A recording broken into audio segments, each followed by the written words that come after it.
पारो बताएगी ऋषि को कि मेरे पापा नहीं है। माँ कहती है मेरे पापा बहुत दूर गए हैं। ये जानकर ऋषि ढूंढेगा पारो के बाप को और होगी ऋषि लक्ष्मी की मुलाकात। जी हाँ दोस्तों, भाग्य लक्ष्मी के आने वाले धमाकेदार एपिसोड में जब ऋषि कार चलाते हुए पारो को कहेगा कि पारो मुझे एक बात बताओ, तुम इतनी नटखट पहले से ही हो। तब यह सुनकर पारो कहेगी नहीं तो मैं नटखट नहीं बल्कि मेरी मम्मा की मैं प्यारी बच्ची हूँ। यह सुनकर तभी ऋषि कहेगा तो मुझे तुम्हारी मम्मा से मिलना होगा और तुम्हारे पापा को तुम्हारी शिकायत करनी होगी। तब यह सुनकर पारो उदास होकर ऋषि को कहेगी कि मेरे पापा नहीं है। ये सुनकर ऋषि को काफी बड़ा शौक लगेगा और ऋषि अपनी कार को बीच सड़क पे ही रोक देगा। यहाँ पर जब ऋषि पारो से पूछते हुए पारो को कहेगा कि पारो तुम्हारे पापा कहाँ पे है, तब यह सुनकर पारो कहेगी वो बहुत दूर हैं। माँ कहती है कि वो बहुत दूर गए हैं। तभी ऋषि कहेगा क्या नहीं तुम्हारे पापा इस दुनिया में नहीं है। तभी पारो कहेगी नहीं नहीं मेरे पापा इसी दुनिया में है, वो है बस वो बहुत दूर रहते हैं,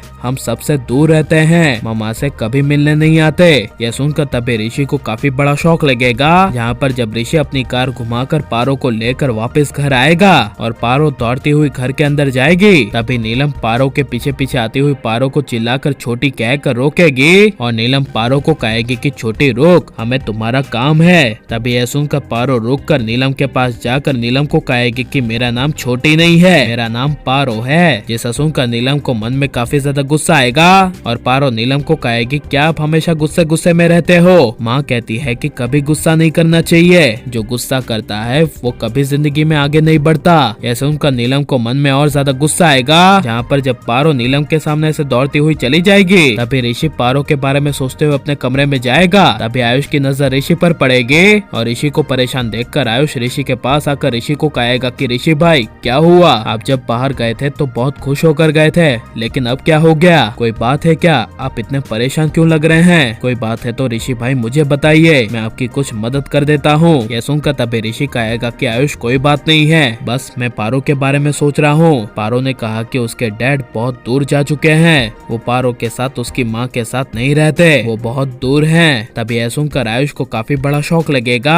और आयुष ऋषि को कहेगा कि तो अब हम इसमें भाई क्या करें। तभी ऋषि कहेगा कि हो ना हो मुझे अब पारो की माँ से मिलना होगा और उनसे जानना होगा कि पारो के डैड कहाँ पर है। पारो की माँ जरूर कुछ न कुछ पारो से छुपा रही है, पूरी दुनिया से छुपा रही है, इसलिए मुझे पारो की माँ से मिलकर कैसे भी करके पारो के डैड को वापस लाना है। यह सुनकर तभी आयुष के होश उड़ जाएंगे। यहाँ पर जब आयुष ऋषि के सामने ताली बजाएगा और ऋषि को कहेगा कि वाह भाई आप क्या इंसान हो, आपको एक छोटी सी बच्ची से प्यार क्या हो गया, एक लगाव क्या हो गया, आप तो उसके लिए उसके डैड को ढूंढने चले जिसकी माँ ने कभी अपने पति को नहीं ढूंढा। क्या पारो की माँ उसके पति को ढूंढ नहीं सकती थी। यह सुनकर तभी ऋषि कुछ बोल नहीं पाएगा।